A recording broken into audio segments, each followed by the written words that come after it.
সূরাতুল মুমিনুনের শুরুতেই প্রথমেই বলে দিয়েছেন ক্বাদ আফলাহাল মুমিনুন, যে মুমিনরা সফলকাম হয়েছে। একজন মুসলমানের মধ্যে যদি তিনটি বিষয় থাকে তাহলে সেই মুসলমান সে পরিপূর্ণ সফলকাম হয়ে যায়। রব্বুল আলামিন এই জন্য পবিত্র কুরআনুল কারীমের মধ্যেই বলে দিয়েছেন ক্বাদ আফলাহাল মুমিনুন, যে মুমিনরা সফলকাম হয়েছে।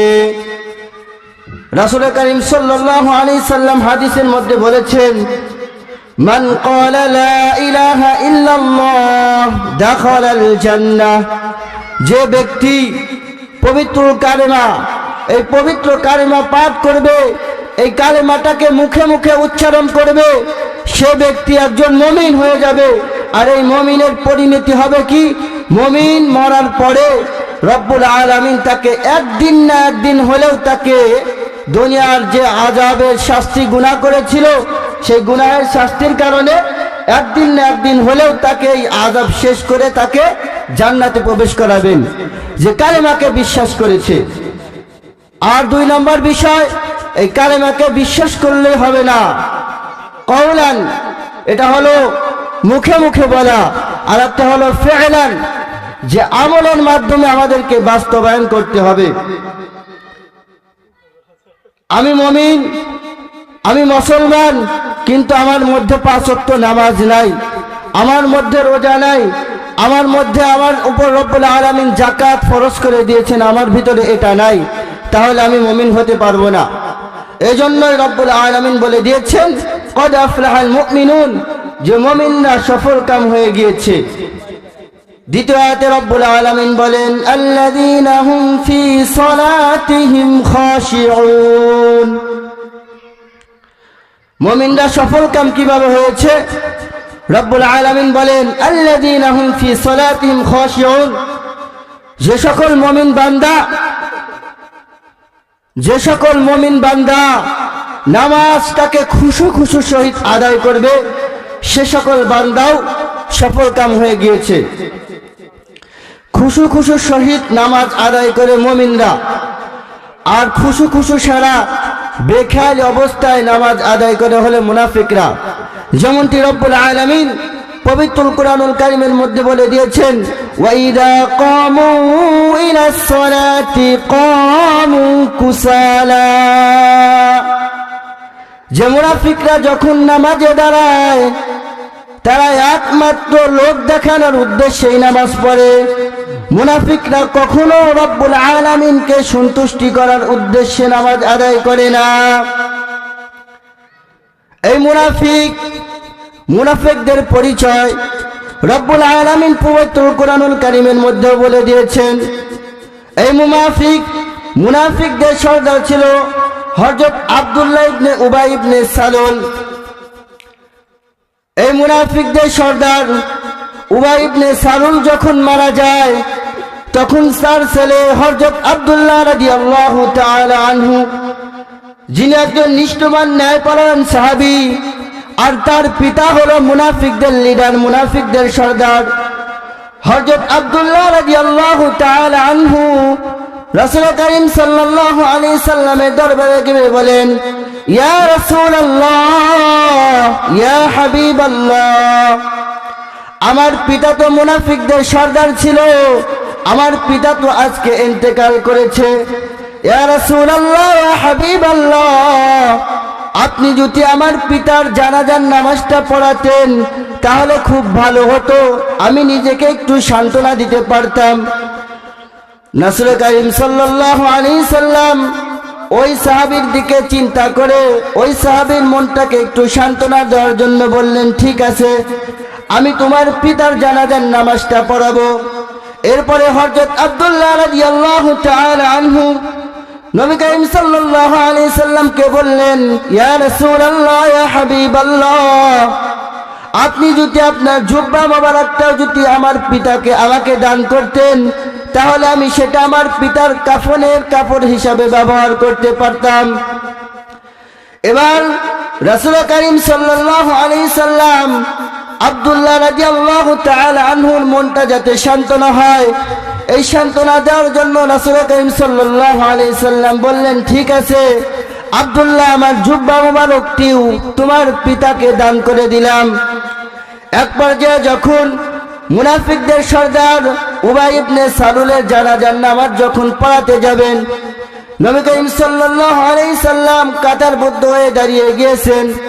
যখনই মুনাফিকদের লিডারের জানাজার নামাজ পড়াতে যাবেন, যখনই সামনে অগ্রসর হতে যাবেন, তখনই হযরত ওমর ফারুক সিদ্দিক রাদিয়াল্লাহু তাআলা আনহু পিছন থেকে নবী করিম সাল্লাল্লাহু আলাইহি সাল্লামের জুব্বা মুবারক ধরে টান দিয়ে বলেন, ইয়া রাসূলুল্লাহ, ইয়া হাবিবাল্লাহ, আপনি কার জানাজার নামাজ পড়াচ্ছেন? এ তো মুনাফিকদের লিডার ছিল, এ তো মুনাফিকদের সর্দার ছিল। সারা জীবনভর ইসলামের সাথে শত্রুতামু করেছে, আল্লাহর সাথে শত্রুতামু করেছে, আপনার সাথে শত্রুতামু করেছে, সাহাবায়ে কিরামদের সাথে শত্রুতামু করেছে। ইয়া রাসূলুল্লাহ, ইয়া হাবিবাল্লাহ, আপনি কার জানাজার নামাজ পড়াতে সামনে অগ্রসর হচ্ছেন? রব্বুল আলামিন তো আপনাকে মুনাফিকদের ব্যাপারে ক্ষমা প্রার্থনা করতেই নিষেধ করেছেন। আপনার কি পবিত্র কুরআনুল কারীমের আয়াত মনে নাই? ইস্তাগফির লাহুম আও লা তাস্তাগফির লাহুম ইন তাস্তাগফির লাহুম ৭০ মাররাতান ফালান ইয়াগফিরাল্লাহু লাহুম। ইয়া রাসূলুল্লাহ, ইয়া হাবিবাল্লাহ, আপনার কি এই আয়াতের কথা মনে নাই যে রব্বুল আলামিন বলেছেন, হে নবী, আপনি মুনাফিকদের ব্যাপারে ক্ষমা প্রার্থনা করুন, আও লা তাস্তাগফির লাহুম, কিংবা ক্ষমা প্রার্থনা নাই করুন। ইন তাস্তাগফির লাহুম ৭০ মাররাতান ফালান ইয়াগফিরাল্লাহু লাহুম। রব্বুল আলামিন বলেন, হে নবী, আপনি যদি মুনাফিকদের ব্যাপারে আমার কাছে ৭০ বার ক্ষমা প্রার্থনা করুন, ফালান ইয়াগফিরাল্লাহু লাহুম, আমি কিছুতেই কখনো এই মুনাফিকদেরকে মাফ করব না। হযরত ওমর ফারুক রাদিয়াল্লাহু তাআলা আনহু যখন এই আয়াত তেলাওয়াত করে নবী করিম সাল্লাল্লাহু আলাইহি সাল্লামকে শোনালেন, তখন দেখেন দয়ার নবী, মহান নবী, একজন মুনাফিক যে সারা জীবনভর নবীজির সাথে দুশমনি করেছে, গোপনে গোপনে মুনাফিকদের, মুসলমানদের শত্রুতা পোষণ করেছে, সেই মুনাফিকের জন্য নবী করিম সাল্লাল্লাহু আলাইহি সাল্লাম ক্ষমা প্রার্থনা করেছেন। ওমর রাদিয়াল্লাহু তাআলা আনহুকে বললেন যে, ওমর, রব্বুল আলামিন তো আমাকে এখানে ৭০ বার ক্ষমা প্রার্থনার কথা বলেছেন, আমি ৭০ বারেরও বেশি ক্ষমা প্রার্থনা করব। তাও যদি রব্বুল আলামিন একজন মুনাফিক একজনকে মাফ করে দেয়, সে তো সারা জীবন জাহান্নামের আযাব থেকে মাফ পেয়ে যাবে। এই বলে যখন হযরত ওমর ফারুক রাদিয়াল্লাহু তাআলা আনহুর প্রশ্নের উত্তর দিয়ে দিলেন, নবী করিম সাল্লাল্লাহু আলাইহি সাল্লাম তখন এই জানাজার নামাজ পড়ালেন। জানাজার নামাজ শেষ করে যখন মুনাফিকদের লিডার উবাই ইবনে সালুলের জানাজা সম্পন্ন করলে, কবরস্থ করলেন, তখন যখন বাড়ির থেকে রওনা হলেন, তখন রাসূল করিম সাল্লাল্লাহু আলাইহি সাল্লামের নিকট জিবরাইল আমিন এসে বললেন, ইয়া রাসূলুল্লাহ, ইয়া হাবিবাল্লাহ, আল্লাহ রাব্বুল আলামিন আপনার উপর কোরআনের আয়াত নাযিল করবেন।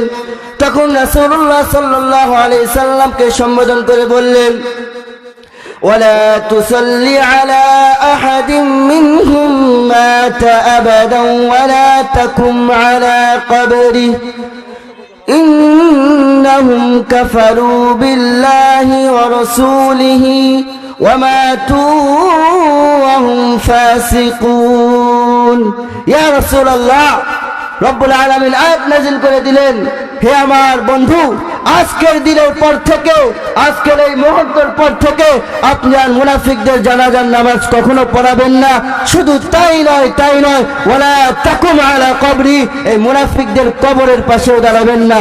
ইন্নাহুম কাফারু বিল্লাহি ওয়া রাসূলিহি ওয়া মাতু ওয়া হুম ফাসিকুন। কারণ এই মুনাফিকরা সারা জীবনভর রব্বুল আলামিনের সাথে, রাসূলের সাথে, সাহাবা কিরামের সাথে, মুসলমানদের সাথে তারা গোপনে শত্রুতাম করেছে। এরা হলো ফাসিক, এরা হলো মুনাফিক। এদের জানাজার নামাজ আজকের দিনের পর থেকে আর পড়াবেন না। এই জন্যই রাসূল করিম সাল্লাল্লাহু আলাইহি সাল্লাম ওমর রাদিয়াল্লাহু তাআলা আনহুকে বলেছিলেন যে, আমার পরে যদি কেউ নবী হতো তাহলে ওমর ইবনে খাত্তাব রাদিয়াল্লাহু তাআলা আনহু হতো। এই জন্যই মুনাফিকদের মতো নামাজ আদায় করলে হবে না। নামাজে একমাত্র এক সন্তুষ্ট রব্বুল আলামিনের উদ্দেশ্যেই নামাজের মধ্যে দাঁড়াতে হবে। নামাজের ধ্যান একমাত্র আল্লাহকে সন্তুষ্ট করার জন্যই হবে। যখন নামাজের মধ্যে দাঁড়াবেন, যখন সূরাতুল ফাতিহা পড়বেন, আলহামদুলিল্লাহি রাব্বিল আলামিন, সঙ্গে সঙ্গে রব্বুল আলামিন উত্তর দিয়ে বলেন, হামিদানি আবদি। হে ফেরেশতারা, তোমরা শুনে রাখো, আমার বান্দা নামাজে দাঁড়িয়ে খুশুর সাথে নামাজ আদায় করছে আর আমার কোরআনুল কারীম তেলাওয়াত করছে। আলহামদুলিল্লাহি রাব্বিল আলামিন, যে সমস্ত প্রশংসা রব্বুল আলামিনের। রব্বুল আলামিন সঙ্গে সঙ্গে উত্তর দিয়ে বলেন, হামিদানি আবদি, যে আমার বান্দা আমার শুকরিয়া আদায় করেছে। যখন বান্দা নামাজের মধ্যে তেলাওয়াত করে আর রহমানির রহিম, সঙ্গে সঙ্গে রব্বুল আলামিন উত্তর দিয়ে বলেন, আসনা আলাইয়া আবদি, যে আমার বান্দা, হে ফেরেশতারা দেখো আমার বান্দা আমার সানা পাঠ করছে। যখন বান্দা বলে মালিকি ইয়াউমিদ্দিন, সঙ্গে সঙ্গে রব্বুল আলামিন বলেন, মাজ্জাদানি আবদি, যে হে ফেরেশতারা আমার মর্যাদা রব্বুল আলামিন, আমার মর্যাদা আমার বান্দা বাড়িয়ে দিয়েছে। হে মুসলমান, আপনি আল্লাহর মর্যাদা বাড়াবেন কি কমাবেন কিভাবে? আল্লাহর মর্যাদা তো একমাত্র রব্বুল আলামিনের কাছেই। এজন্য রব্বুল আলামিন তিনি গর্ব করে বলতে থাকেন, মাজ্জাদানি আবদি, যে আমার বান্দা আমার মর্যাদাকে বাড়িয়ে দিয়েছে। এজন্য নামাজ পড়তে হবে খুশুর সাথে। মুমিনের নামাজ হবে খুশুর সাথে নামাজ হবে। মুহতারাম হাজিরিন, এজন্য মুমিনদের বৈশিষ্ট্য রব্বুল আলামিন সূরাতুল মুমিনুনের মধ্যেই বলে দিয়েছেন যে আল্লাযীনা হুম ফি সালাতিহিম খাশিউন, প্রকৃতপক্ষে মুমিন ওই ব্যক্তি যে নামাজ পড়ে খুশুর সাথে। আমাদের নামাজে যখন দাঁড়াবো, ওযু করে যখন একমাত্র আল্লাহর সন্তুষ্টির জন্য, পৃথিবীর কোনো চিন্তা মাথার মধ্যে আমাদের আসবে না। এজন্য রব্বুল আলামিন এই খুশুর সাথে নামাজ যারা পড়ে তাদেরকে মুমিন বলে আখ্যায়িত করেছেন। মুহতারাম হাজিরিন, এই মুমিনদের পরিচয় হযরত আব্দুল্লাহ যুল বাজাদাইন রাদিয়াল্লাহু তাআলা আনহু নামে এক সাহাবী ছিলেন। হযরত আব্দুল্লাহ যুল বাজাদাইন, যে সাহাবীর লকব হয়েছে যুল বাজাদাইন, অর্থাৎ দুই চাদরওয়ালা সাহাবী, অর্থাৎ দুই টুকরা চাদর করেছিল। হযরত আব্দুল্লাহ যুল বাজাদাইন রাদিয়াল্লাহু তাআলা আনহু কেমন মুমিন ছিলেন মুসলমান? হযরত আব্দুল্লাহ যুল বাজাদাইন রাদিয়াল্লাহু তাআলা আনহু নামে এক সাহাবী ছিলেন, এক যুবক ছিলেন, যে মদিনা থেকে একটু দূরে বসবাস করতেন। বন্ধুদের সাথে একদিন আড্ডা দিচ্ছিলেন, উল্লাস করছিলেন। বন্ধুদের মুখে শোনেন মুহাম্মদ নামে একজন নবী মদিনাতে আগমন করেছেন। হযরত আব্দুল্লাহ যুল বাজাদাইন রাদিয়াল্লাহু তাআলা আনহু মনে মনে চিন্তা করেন, আমি ওই নবীর সাথে গিয়ে সাক্ষাৎ করব, দেখব তার আচরণ কেমন, যদি ভালো লাগে তাহলে আমি ইসলাম গ্রহণ করব। হযরত আব্দুল্লাহ যুল বাজাদাইন রাদিয়াল্লাহু তাআলা আনহু একদিন গোপনে মদিনায় গিয়ে নবী করিম সাল্লাল্লাহু আলাইহি সাল্লামের সাথে সাক্ষাৎ করেন। নবী করিম সাল্লাল্লাহু আলাইহি সাল্লামের সাথে সাক্ষাৎ করে সে কালিমা পড়ে মুসলমান হয়ে বাড়িতে ফিরে আসেন। হযরত আব্দুল্লাহ যুল বাজাদাইন রাদিয়াল্লাহু তাআলা আনহু বাড়ির মধ্যে গোপনে সে নামাজ আদায় করেন, গোপনে কোরআন তেলাওয়াত করে, গোপনে রোজা রাখে। এটা গোপন অবস্থায়, কারণ সে ইসলামকে মহব্বত করে ভালোবাসে। আর এই ভালোবাসার জিনিসটাকে সে গোপন রাখেছে, কারণ যদি প্রকাশ করে তাহলে বাড়ির মানুষজন, যদি এলাকার লোকজন যদি জানতে পারে তাহলে তাকে এলাকা থেকে বের করে দিবে। হযরত আব্দুল্লাহ যুল বাজাদাইন রাদিয়াল্লাহু তাআলা আনহু এভাবেই যখন গোপনে আল্লাহ রাব্বুল আলামিনের ইবাদত করতে লাগলেন, বাড়ির পরিবারের মানুষ যখন তার আচরণ বুঝতে পারলেন, আজ করতে পারলেন, হযরত আব্দুল্লাহ যুল বাজাদাইন রাদিয়াল্লাহু তাআলা আনহুর চাচাজি একদিন আব্দুল্লাহ আবুল বাজাদাইনকে জিজ্ঞাসা করলেন যে, হে ভাতিজা, তুমি কি ইসলাম গ্রহণ করেছো?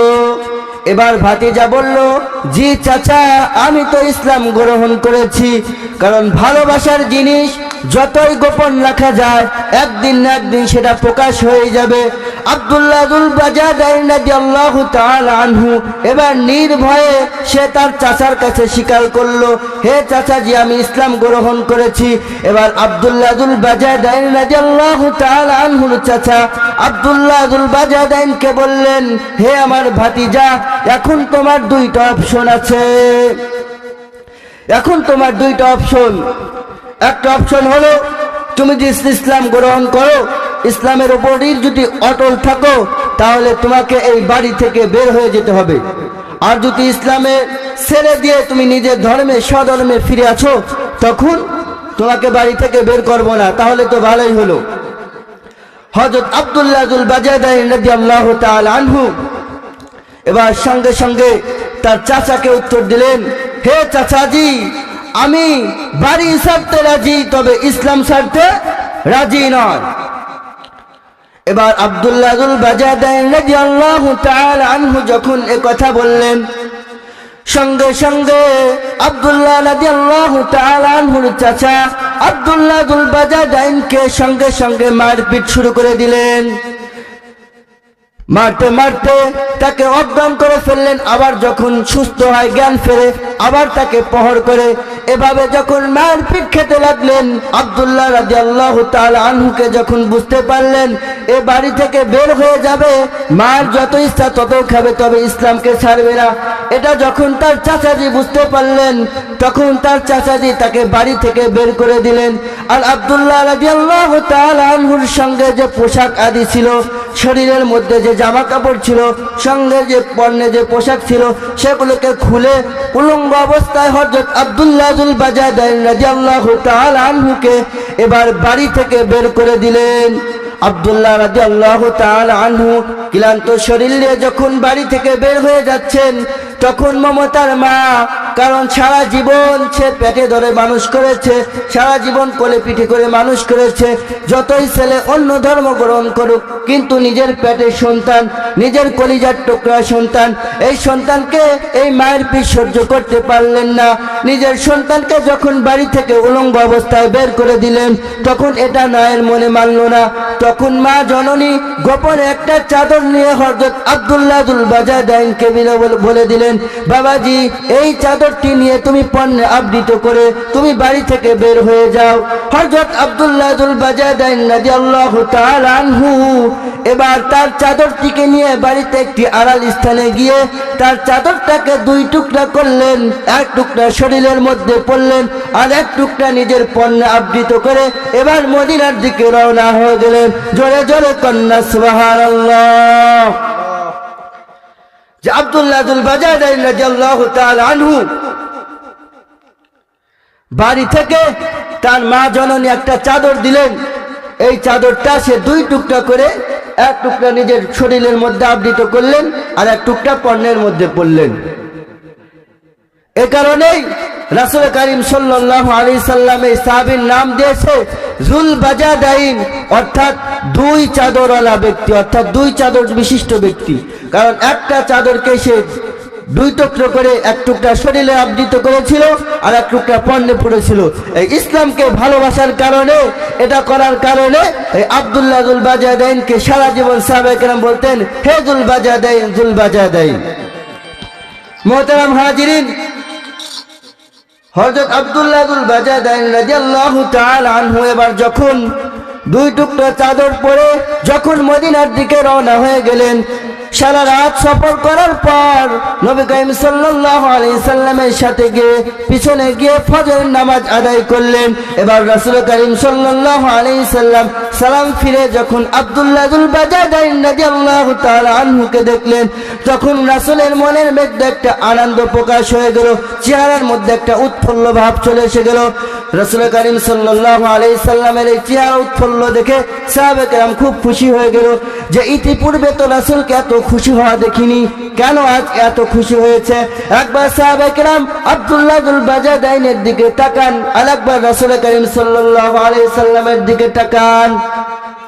আব্দুল্লাহ যুল বাজাদাইন বলেন, ইয়া রাসূলুল্লাহ, ইয়া হাবিবাল্লাহ, আমি এই ইসলামের জন্য আমার পিতা মাতাকে ছেড়েছি, আমার বাড়িঘরকে ছেড়েছি, আমি আমার গ্রামকে ছেড়েছি, আমার সম্পত্তিগুলোকে ছেড়ে দিয়েছি।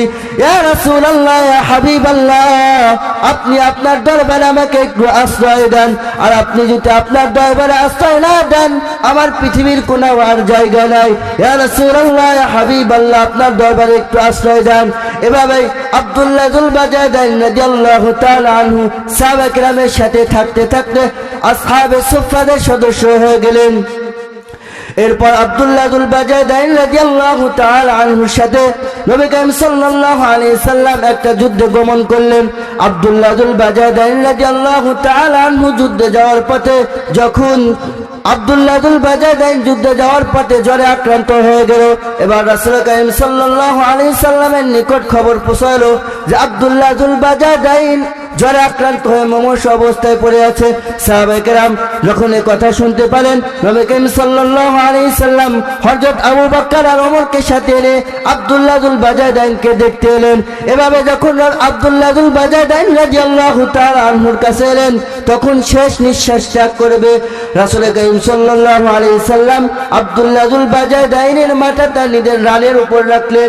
রানের উপর রাখা অবস্থায় হযরত আব্দুল্লাহ যুল বাজাদাইন রাদিয়াল্লাহু তাআলা আনহু সঙ্গে সঙ্গে পৃথিবীর মায়া ত্যাগ করে রব্বুল আলামিনের ডাকে সাড়া দিয়ে চলে গেলেন। এরপরে রাসূল করিম সাল্লাল্লাহু আলাইহি সাল্লাম সাহাবাদেরকে বললেন, একে গোসল করো, একে কাফন দাফনের ব্যবস্থা করো। রাসূল করিম সাল্লাল্লাহু আলাইহি সাল্লাম তার চাদর মুবারক দিয়ে তার কাপড়ের ব্যবস্থা করে দিলেন। হে মুসলমান, আব্দুল্লাহ যুল বাজাদাইন রাদিয়াল্লাহু তাআলা আনহুকে যখন রাসূল করিম সাল্লাল্লাহু আলাইহি সাল্লাম কবরের মধ্যে রাখলেন, অন্য কবরে ওমর, আবু বকর, উসমান নামে, কিন্তু এই কবরে রাসূল করিম সাল্লাল্লাহু আলাইহি সাল্লাম সঙ্গে সঙ্গে নামলেন। আব্দুল্লাহ যুল বাজাদাইন রাদিয়াল্লাহু তাআলা আনহুর রাশের উপর হাত দিয়ে রাসূল